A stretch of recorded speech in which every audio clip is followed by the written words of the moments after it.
Muy buenas tardes. Extiendo un saludo de gratitud especial, en primer lugar al Papa Francisco y a Monseñor Marcelo Sánchez Orondo por esta honrosa invitación, así como de felicitación a los demás organizadores de esta importante reunión en pro de la eficacia de la justicia.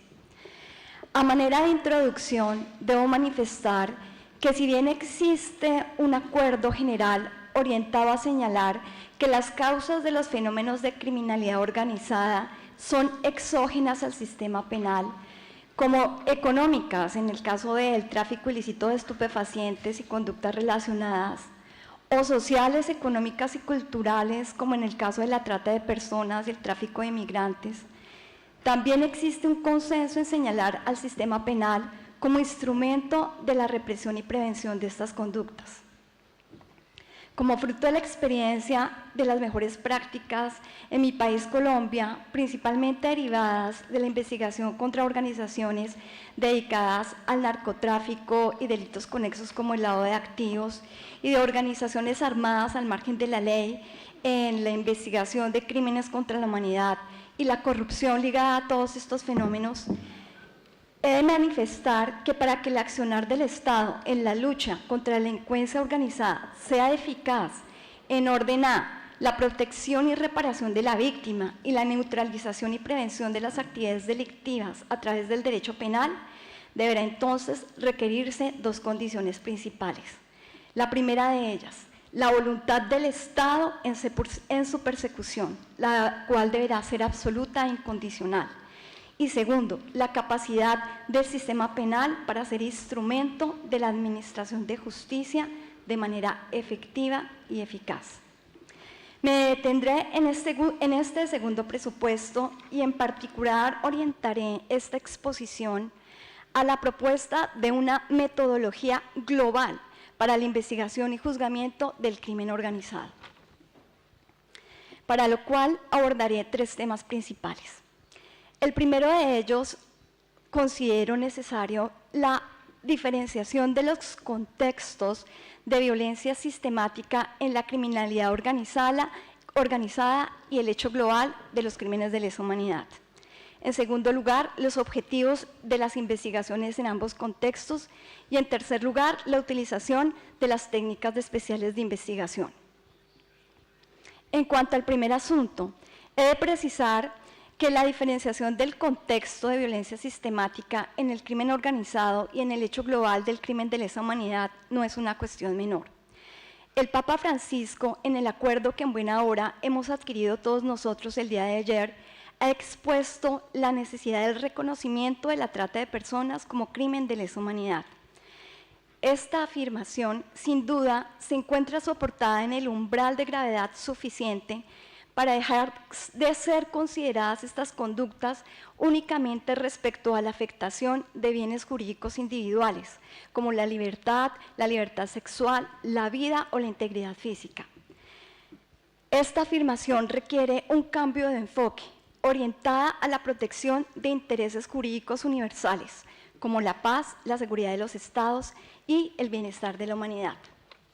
Sin embargo, considero pertinente en este espacio y únicamente con la intención de contribuir en la discusión, precisar técnicamente cuándo estos contextos efectivamente han mutado de la violencia sistemática del crimen organizado al contexto de crimen contra la humanidad.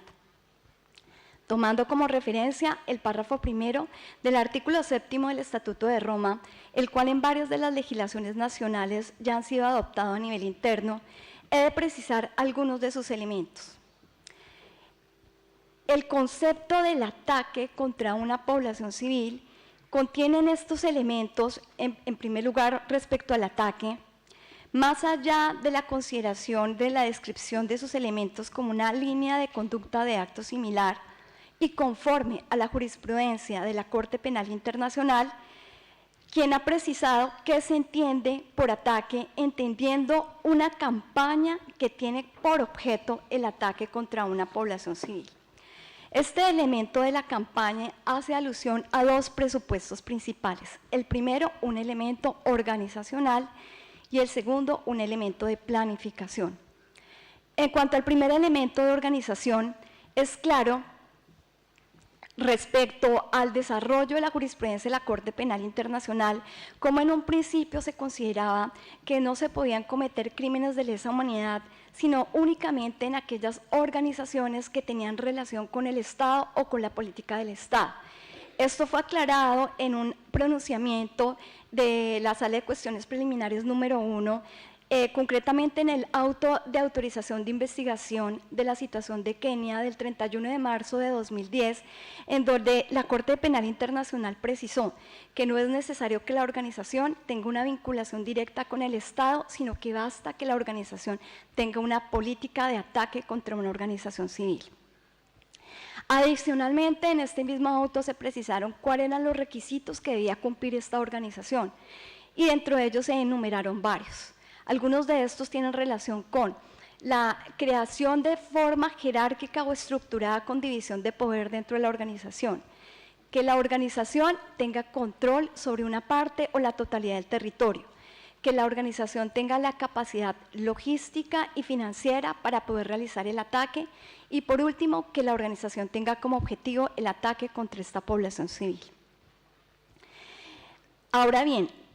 el elemento que diferencia el contexto de lesa humanidad con un contexto de crimen organizado, que es el objeto del ataque, justamente es que el mismo va dirigido contra una población civil que debe estar distinguida o seleccionada, es decir, una población civil que no sea escogida al azar. En esto se diferencian, por ejemplo, de los contextos de los crímenes de guerra. Según la autorización de investigación en la República de Costa de Marfil, la misma Corte Penal Internacional en el 2012 indicó cuáles son los criterios dentro del contexto de lesa humanidad que se requieren para distinguir esta población civil, señalando la pertenencia de este grupo poblacional a una etnia, una nacionalidad, una misma religión, factores raciales, sociales o políticos. En este caso, y este es el aporte en esta instancia, se propone que en los delitos de trata de personas, esclavitud sexual, prostitución forzada, la causal de distinción de la población civil es la causal social, la cual radica precisamente en la vulnerabilidad de esta población civil atacada. Vulnerabilidad de la cual todos los expositores, casi en un contexto general, han estado de acuerdo en ello. Adicional a lo anterior, y una vez aclarado este primer aspecto, es importante indicar que el operador judicial, conjuntamente con sus funcionarios de policía judicial, deben realizar un diseño o plan de la investigación, tratando los objetivos generales o específicos. En este orden, lo primero que se debe indicar es el tipo de organización criminal frente a la cual se debe hacer frente. Las tipologías de las organizaciones criminales mutan con facilidad. Actualmente, por ejemplo, en mi país han dejado de considerarse los esquemas de cártel o de vinculación jerárquica estandarizada para convertirse o mutar a esquemas de asociación flexible, donde diferentes redes criminales se especializan en ciertas partes de la división de la empresa criminal y prestan estos servicios a diferentes redes, lo cual hace un poco más compleja y difícil el seguimiento y análisis de la organización. Frente a los objetivos, pues es claro como en un principio los mismos solamente se orientaban a la desarticulación de la organización, lo cual hacía que los resultados no redundaran precisamente en su eficacia.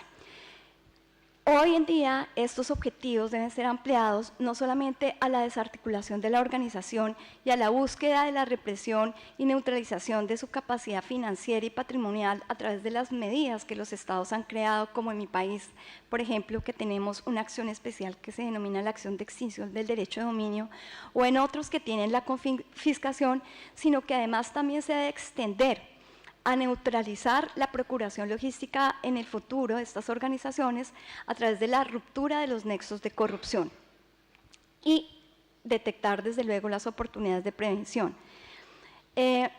el desarrollo de estos objetivos además se deberán tener siempre en claro las actividades primarias y secundarias de la organización, porque ninguna de estas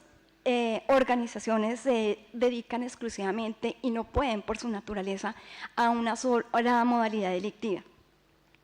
La identificación de los roles de los autores y los partícipes, y aquí nuevamente y como consecuencia del aumento del umbral de gravedad de los crímenes relacionados con el tráfico de personas dentro de la perspectiva de lesa humanidad,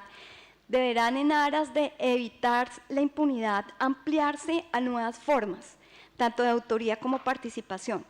considerando dentro de ellos como formas de coautoría derivadas de las distintas modalidades de la Joint Criminal Enterprise o de la empresa criminal conjunta,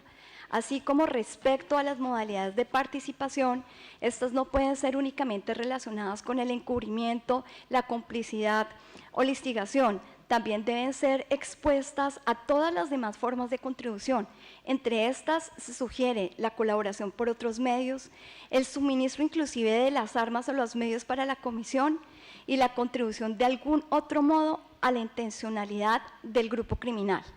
Estas últimas formas de participación ya han tenido algún desarrollo con fundamento en el artículo 25, literales B, C y D del Estatuto de Roma. Por último, es importante señalar que en este modelo de investigación que se propone a nivel global deben ser tenidas en cuenta las técnicas especiales de investigación, ya que estas son propias exclusivas de esta modalidad o de estos fenómenos criminales. Dentro de ellas principalmente las vigilancias electrónicas, las interceptaciones telefónicas, el agente encubierto y las entregas controladas. En Colombia, antes de ser implementadas, realmente la eficacia del combate contra la criminalidad organizada de carácter transnacional era muy limitada. En los primeros años de la creación de las unidades especializadas, que más o menos datan de los años 95 hacia el año 2000, se realizaron aproximadamente 2 entregas controladas con muy pocos resultados de retorno. Una vez se adoptaron estas medidas en el año 2004, en un solo año se lograron realizar aproximadamente 38 entregas controladas con países inclusive como Pakistán, donde se lograron resultados en ambos estados. Y desde luego que para esto se deben crear acuerdos que estimulen entre los estados la colaboración internacional. ¿Acuerdos cómo? Acuerdos de estimulación como de compartición de bienes, cuando entre los estados se dé una compartición o haya un trabajo conjunto en compartir la información. También del mismo modo se deben realizar acuerdos para la realización de estas mismas entregas controladas o vigilancias electrónicas, pues en este momento no existen acuerdos tipo para las distintas regiones, y los acuerdos que se dan son acuerdos limitados de urgencia que deben únicamente establecerse a través de los mecanismos judiciales tradicionales. De la misma manera, deberán crearse, utilizarse las nuevas tecnologías, especialmente aquellas que tienen la posibilidad de análisis de información utilizando el Big Data, lo cual logra en tiempo real resultados en asociación, en identificación de autores y de modos de operación criminal. De la misma manera, deben ser revisadas las legislaciones internas con relación a la práctica y exposición de algunas de las vigilancias electrónicas para llevar estas a su mayor práctica y disposición. Finalmente, a pesar de que son muchas más las observaciones que tengo, quisiera concluir con una frase de Manuel Kant, en la cual él ha mencionado cómo este es el mundo que conocemos, pero no es el único mundo posible. Gracias.